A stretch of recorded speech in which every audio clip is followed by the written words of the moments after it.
All right, Dalia Fahmy is an associate professor of political science at LIU Brooklyn. She joins us from New York. Dalia, great to have you with us. Welcome to the program. I think it makes sense to jump straight into what's happening right now in Syria, which again is putting the United States and Russia at odds with one another. How do you think Mike Pompeo will handle Russia, given the fact that he has indicated that he could have a very hardline stance with Russia? It's not clear that that's really the case. For example, Pompeo has been CIA director for the past 14 months. Last year, after the intelligence community gave out their 2017 assessment of Russia, it was Mike Pompeo, head of the CIA, who disagreed with it. The issue that we're facing today, not just with the Secretary of State or the nominee, but many other people that are surrounding the president, is this question of the national interest versus the loyalty to the president.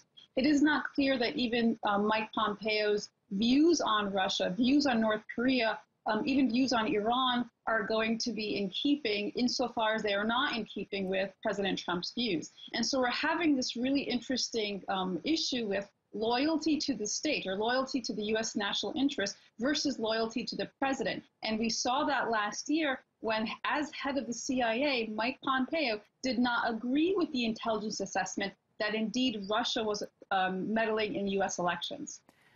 It's interesting. He's in a position right now where he wants to get votes. He wants to be confirmed as Secretary of State. So it seems like he's struck a more conciliatory tone when it comes to some of his issues, like the Iran nuclear deal, which you mentioned, which he has been a fierce opponent of.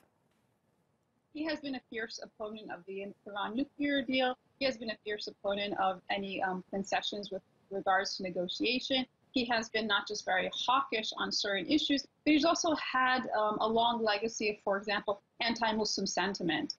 He had a long legacy of homophobic rhetoric. And so what we saw today on Capitol Hill was, for example, Senator Cory Booker from New Jersey grilling him on that.